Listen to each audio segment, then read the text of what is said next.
প্রেমময় আসক্তি লেখিকা নন্দিনী চৌধুরী পর্ব ১৯। মাটিতে বসে সোফায় মাথা দিয়ে এক দৃষ্টিতে তাকিয়ে আছে সামনে তাকা ইকুরিয়ানটার দিকে রোদেলা। দু চোখ তার ফুলে গেছে কান্না করতে করতে, এখন আর কাদার মতো শক্তিও পাচ্ছে না। রোদেলা পাশে সোফায় বসা মুনের সামনে সোফায় বসা রোবা আর কাশু বসা ওর পাশে সোফায়। আবার চোখ মুখ ফোলা, একটা ঝড় এসে সব এলোমেলো করে দিয়ে গেছে ওদের। আদ্রিয়ান আরাব রাফসান মাত্র বাসায় ঢুকলো রাফসানের মা বাবার জানাজা দিয়ে।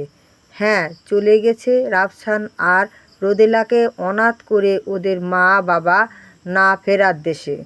সারা জীবনের মতো চলে গেছে ওরা, আর কোনো দিন ফিরে আসবে না তারা। রাফসান বাসায় এসে বসে পড়ল চেয়ারে।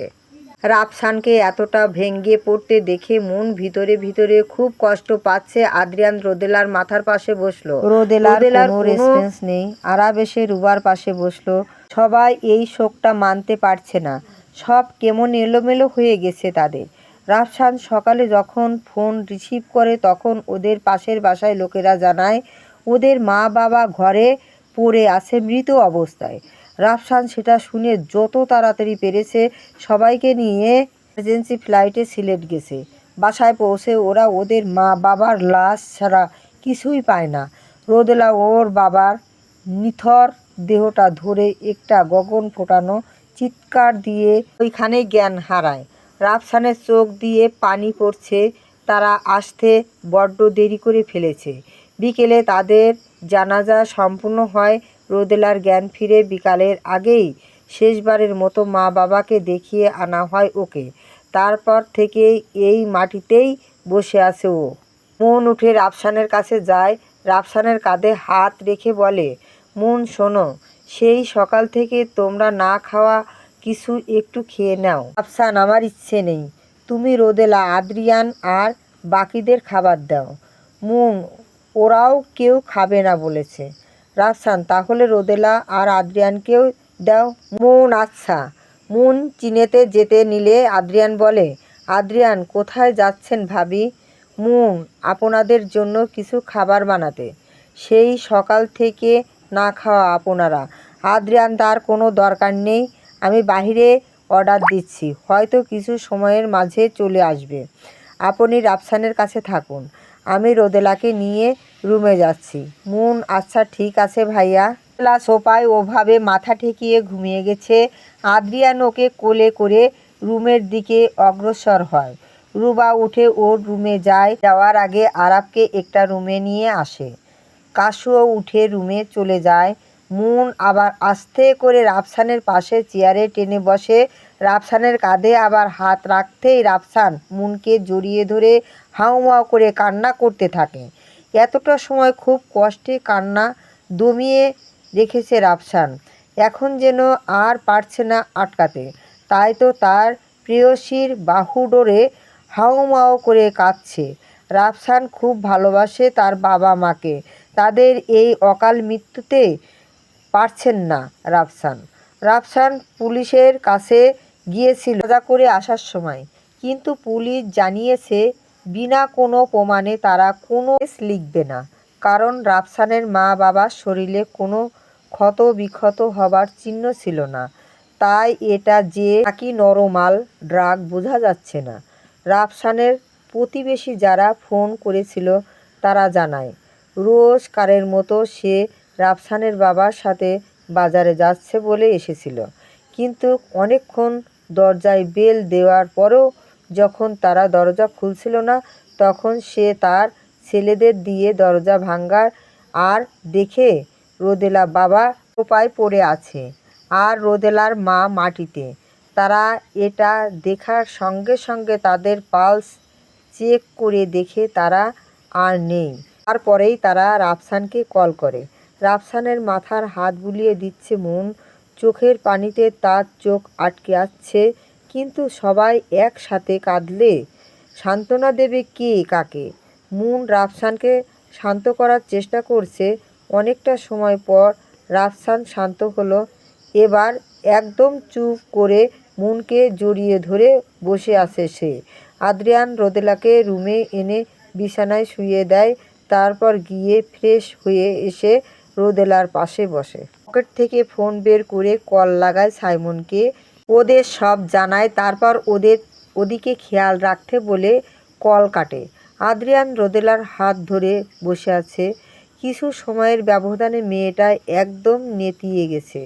মন হাতে করে 2 প্লেট খাবার এনে আদ্রিয়ান রোদেলার রুমে দিয়ে যায়। জানে নিজে তো খাবে না, তাই ও খাইয়ে দেবে।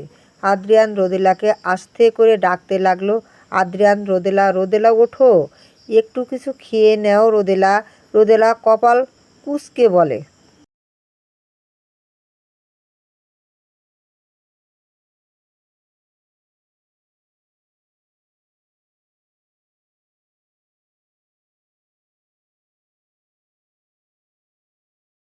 তারপর রোদেলার পাশে শুয়ে ওকে বুকে টেনে এনে শুয়ে ওকে জড়িয়ে ধরে ঘুমিয়ে গেল। কয়েকদিন পর দেখতে দেখতে রোদেলার মা বাবা মারা গেছে। 1 সপ্তাহ হয়ে গেছে। রাফসান যতটা পারছে নিজেকে স্ট্রং রাখার চেষ্টা করছে, কিন্তু রোদেলা একদম ভেঙে গেছে। মাঝে মাঝেই মা বাবার জন্য পাগলামি করে, জোরে জোরে কাঁদতে থাকে, চিৎকার করে। আদ্রিয়ান একজন সাইকিয়াট্রিস্ট দেখায়, আর সে জানায় রোদেলা যতটা পারে হ্যাপি রাখতে। তাই আদ্রিয়ান ভেবেছে রোদেলাকে নিয়ে ঘুরে আসবে কিছুদিন। আগামীকাল তারা চট্টগ্রাম যাবে যথারীতি। আজকে আদ্রিয়ান রোদেলা বান্দরবন যাবে। এয়ারপোর্টে এসে সব ফর্মালিটি পূরণ করে তারা এখন অপেক্ষা করছে ফ্লাইটের জন্য। বেশ কিছু সময় পর তারা প্লেনে উঠল। রোদেলা জানালার সাইডে বসেছে। প্লেন চলা শুরু হলো। 40 মিনিট জার্নি শেষ করে আদ্রিয়ান রোদেলা এসে পৌঁছালো চট্টগ্রাম। ঠান্ডা শীতল বাতাস, খোলা আকাশ, আশেপাশের সবুজ প্রকৃতি দেখে রোদেলার এখন অনেকটা ভালো লাগছে। আদ্রিয়ান রোদেলাকে নিয়ে একটা হোটেলে উঠল। ওদের রুমে এসে দুজনে ফ্রেশ হয়ে নিল। তারপর দুজন খাবার খেতে নিচে গেল। খাবার খেয়ে আদ্রিয়ান রোদেলাকে নিয়ে আশেপাশের জায়গাগুলো ঘুরে ঘুরে দেখছে। কাশফিয়ার কাউসার বসে আছে রেস্টুরেন্টে। কাউসার সব জানে রোদেলার মা বাবা যে মারা গেছে। কাউসার কাশুকে বলে, কাউসার তোমাকে একটা কথা বলার ছিল। কাশু, বলো। কাউসার, আমাকে আগামী মাসের দেশের বাইরে চলে যেতে হবে। কাশু, কেন? কাউসার, আমি দেশের বাইরে গিয়ে আমার ডাক্তারি পড়াশোনা সম্পূর্ণ করতে চাই। কাশু, ও আচ্ছা, তাহলে যাও। কাউসার, তুমি কি রাগ করবা? আমাকে ভুলে যাবা এই কয়েক বছরে? কাশু, জানি না। কাউসার, আচ্ছা ঠিক আছে, চলো তোমাকে বাসায় দিয়ে আসি। কাশু, আরাব আর রুবা বাসায় সবাই বসে আছে। সূর্য জুঁইকে বিয়ে করার প্রস্তাব পাঠিয়েছে।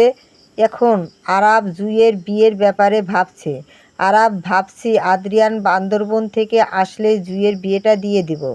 রুবা, হ্যাঁ সেটাই ভালো হবে। আরাব, হ্যাঁ, তারপর নিজেও বিয়ে করে বউ ঘরে নিয়ে আসবো। রুবা, আরাব, 2 দিন পর। রোদেলা চট্টগ্রাম এসে এখন অনেকটা ভালো আছে। এখানে ঘুরে ফিরে ওর ভালোই লাগছে। সকালে রোদেলা রুমে বসে আছে। আদ্রিয়ান কি কাজের জন্য বাহিরে গেছে। রোদেলা বসেছিল রুমে, তখন হোটেলের একটা স্টাফ ওর রুমে নক করলো। রোদেলা উঠে গিয়ে দরজা খুলে দেখে হোটেলের একটা স্টাফটা রোদেলার দিকে একটা পার্সেল এগিয়ে দিয়ে বলে, স্টাফ ম্যাম, এই পার্সেলটা আপনার জন্য এসেছে। রোদেলা, কে দিয়েছে এটা? স্টাফ, জানি না ম্যাম, সকালে আসছে, এটা আপনার নাম লেখা। স্যারকে দিতে চেয়েছিলাম, কিন্তু স্যার তো বাহিরে গেলেন দেখলাম, তাই আমিও দিয়ে গেলাম আপনাকে। রোদেলা, আচ্ছা ঠিক আছে, ধন্যবাদ আপনাকে। রোদেলা পার্সেলটা নিয়ে বিছানায় বসলো। পার্সেলটা ওপেন করবে এমন সময় মুনের কল আসলো। রোদেলা পার্সেলটা টেবিলে কেনায় রেখে ফোন রিসিভ করলো। তারপর মুনের সাথে কথা বলতে লাগলো। রাতে আদ্রিয়ান আর রোদেলা হোটেলের গার্ডেনে দোলনায় বসে চাঁদ দেখছে। রোদেলা আদ্রিয়ানের কাঁধে মাথা রেখে চাঁদ দেখছে। আদ্রিয়ান রোদেলার মাথার হাত বুলিয়ে দিয়ে বলছে, আদ্রিয়ান, কাল তোমাকে নিয়ে পাহাড় দেখতে যাব। তুমি যাবা? রোদেলা, হ্যাঁ যাব। আদ্রিয়ান, আচ্ছা, তাহলে আমাকে একটা জিনিস দিতে হবে পাহাড় দেখতে যেতে হলে। রোদেলা, কি?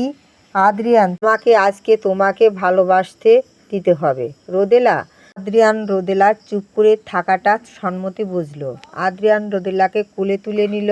রোদেলা কোলে করে রুমে এনে বিছানায় শুইয়ে দিয়ে ওর ঠোঁটের মাঝে নিজের ঠোঁট বসিয়ে দিল।